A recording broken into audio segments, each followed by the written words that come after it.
Hello guys, welcome back to my channel. This is going to be episode 29, and in this episode I just want to give you some tips for portfolio building and to talk a little bit more about how to create a portfolio and just to kind of my input about portfolios and that sort of thing. But before I do that, I want to do a little comment here before I get into the three tips. And one of them is that the stuff that these three tips are not, set in stone or anything. This is kind of like what I have seen in my experience from my time I've been an artist, and I've done portfolio reviews and talked to a lot of students and that sort of thing. And I'm gonna cover some things that I haven't seen in some of the portfolio um, tips videos. And the other thing is that it's not just your portfolio, but there's some other things that will that you gotta take in consideration when getting a job, whether it's freelance or in-house. And I like to divide that in two parts. And the first part is gonna be your skill, which is gonna be shown on your portfolio, right? And uh, this is the one that you gotta concentrate on. And then the other one, which you don't really have a lot of control over, is timing. And that means that sometimes you do have the skill to work for a certain company, so you have the skill, but the timing to apply for that company, or if the company doesn't really need your skills at that time because they don't have a project for you, or there could be so many other reasons that the timing could get a little not on your favor. That could kind of affect whether you get a job or not. But with timing, you cannot really do anything about it. You just gotta either keep applying and just gotta keep consistently being networking and talking to people and that sort of thing. So when the timing is right, then that meets your skills, and then you have a higher chance to get the job or be involved with a project. All right. And what I like about this is you totally have full control of your skill. That's something that's very controllable. You're 100% in charge of that, because you can either get better, stay the same, or get worse, and it's really all on you. So the amount of time that you put on your skill and your craftsmanship, then that's gonna be affecting your skill level. So that's what I like about that, because you're totally on control of that. With the timing, again, you don't really have a lot of control. All right.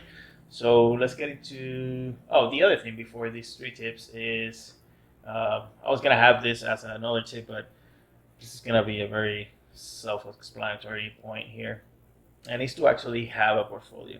And the reason I have this, that you could be thinking like, oh, isn't that obvious? I've talked. This is mostly for like students um, that I've talked to. That sometimes I want to see their work, and they say they don't have it, or they have to put it together, or that sort of thing. And I think that's a very common mistake. And I think that whether you're a student or not, or whether you're um, looking for a job or not, I think you should have a portfolio where people can take a look at your work, because you really never know, and it's not really that time consuming or complicated to have a portfolio. And I've listed here some of the places that you can have one.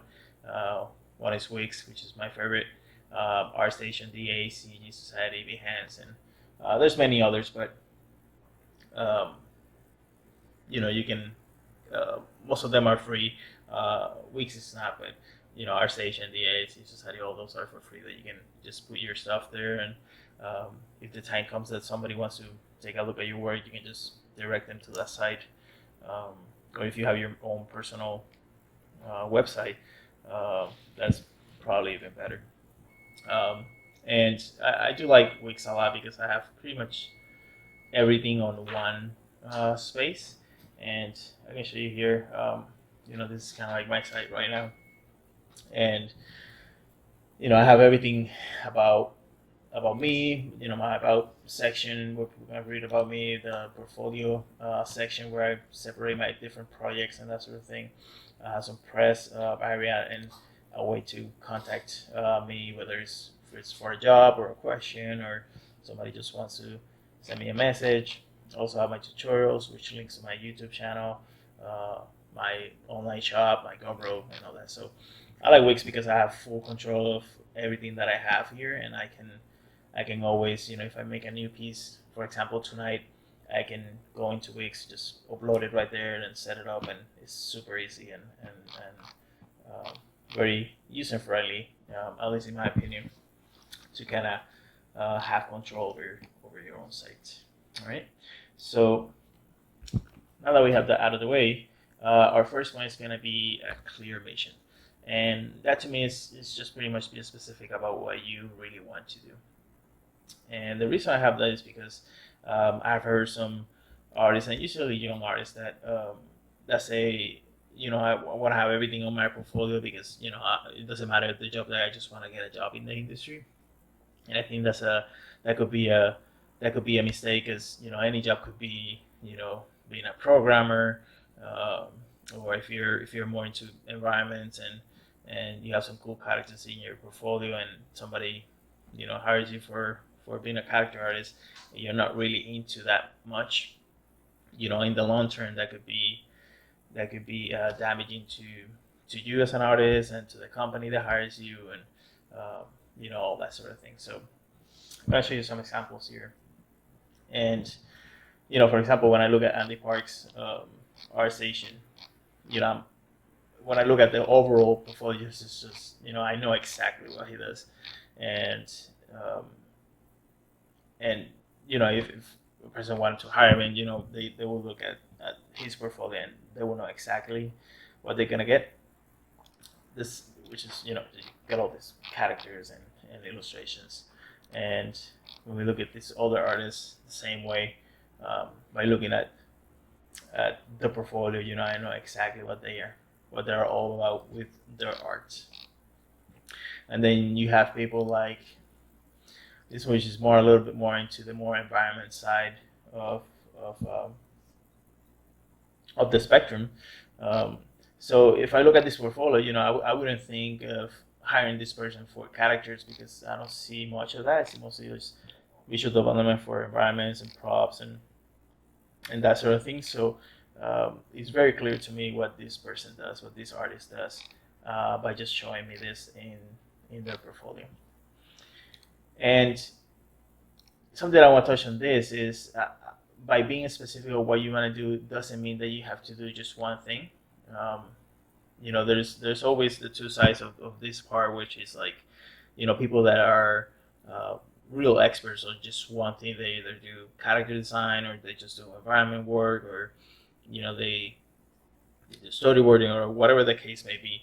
And there's other people that are very well rounded in their work, and that's what they want to do. They want to do a little bit of everything. And you have people on both sides. I personally am on the more specific side. I just want to do more environment work and everything that's related to environments. But then you get other people, like for example Ryan Land. He does character, he does environments, he does visual development, he does illustration, he does everything in his skill level. Is everything is great and on par with each other. So um, I think you will have to be very careful to, like, if you want to do a little bit of everything, like the skill level for all those things kind of have to be similar, so that way one of those things doesn't bring down the other. Um, like if, for example, Ryan Land, like his characters are great, his environments are great, his storytelling with his illustrations are great, so everything is great. So I know that he can do all those things with the same skill level. So that's point one. Be specific, clear mission. Second point is show your best work, and this is pretty self-explanatory. Um, show pretty much your best work, and I think you're probably thinking how I know what's my best work. And I think, asking people that are in the industry will help you a lot. There's people that you can just reach out and kind of ask them, um, what they think, what are your stronger suits or stronger skills, or if you have really, really good, honest friends that you can rely on them telling you the truth, whether it hurts or not, to ask them, what are your strengths and what are your weaknesses, and that way they will tell you, and that way from a trustworthy source um, on the things that you can work on, and the things that are your strongest suits or your weaknesses, and based on that, then you can kind of map out what you need to do to either work on your strengths or get your weaknesses a little bit better, or whatever the case may be. But show your best work, and this doesn't mean that you know like I really don't like telling, okay, you need to have 3 or 5 pieces only in your portfolio type of thing, but because I don't believe in that much. Um, so I like to separate things like in projects, and I'll have the best works of that specific project in my portfolio. Um, but when I'm applying to a job, for a specific job, like let's say I'm applying to Magic the Gathering, for example, then I will send 3 to 5 pieces, based on their style and what they're looking for and that sort of thing. And I would just send those pieces, and maybe a link to my portfolio if they want to see, other things. Um, but in my actual website, I'll have like, for all these different projects, I'll have the pieces that I've done and that sort of thing. So the last tip would be to how to know you're good enough, and this is this probably is not completely directly related to portfolio building, but this has to do more with um, when you can, um, when you should or you can apply to a specific job or a company or that sort of thing. And the way I do this is if I try to be as specific as possible. So let's just say I want to work for Magic the Gathering, right? MTG, and do a lot of illustration and let's say my goal, I want to do lands for Magic the Gathering. So what I'll do is usually a company like that will have the top tier, the middle tier, and then the low tier artists.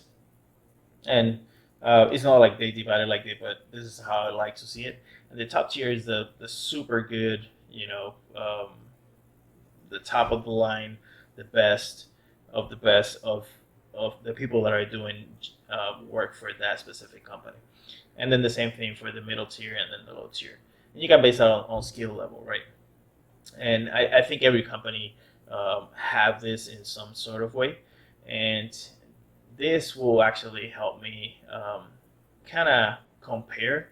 And I know there's a lot of people that say, you shouldn't, as an artist, you shouldn't compare to other artists because you're unique and that sort of thing. But I actually think the opposite. I think you actually need to compare yourself to other artists, especially the artists that do what you would like to do, or they're on the same path as you, because that way you have, I'm a very competitive person, and that way you have some sort of landmark to kind of reach at that stage.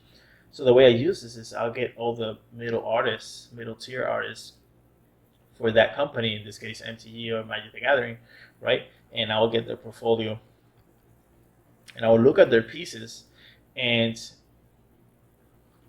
let's say they have a few pieces that they have done for that company, and I'll write some of my best work, and I'll put them right next to each other, and I will compare those pieces, my pieces, to their pieces.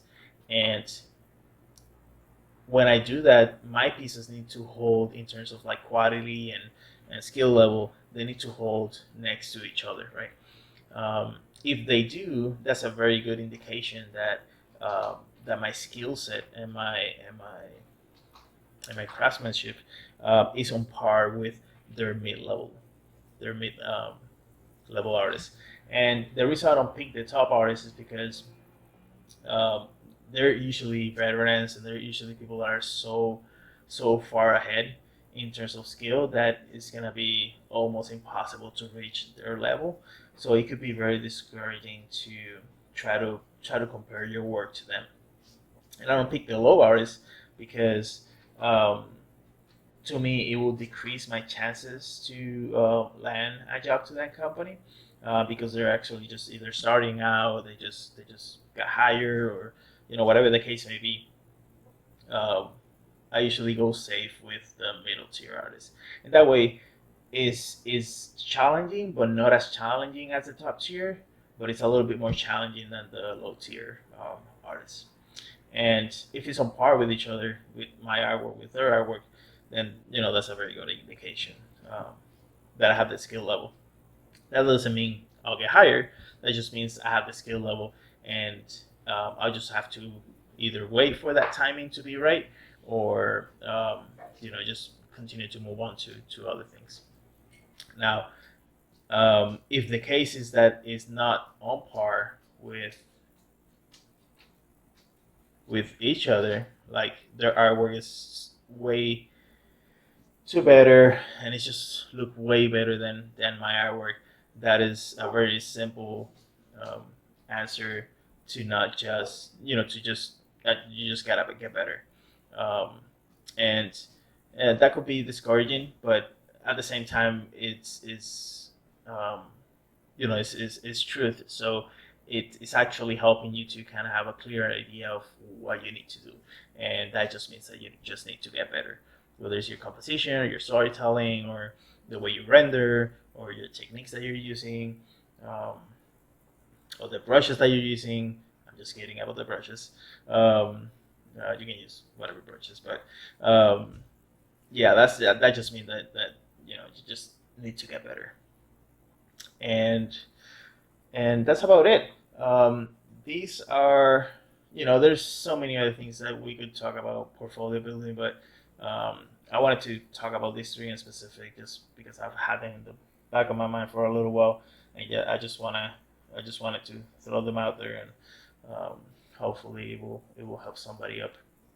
But if you have any other tips, feel free to share them in the comment section, or just kind of put them in the comment section so we can talk about them and kind of discuss them as well.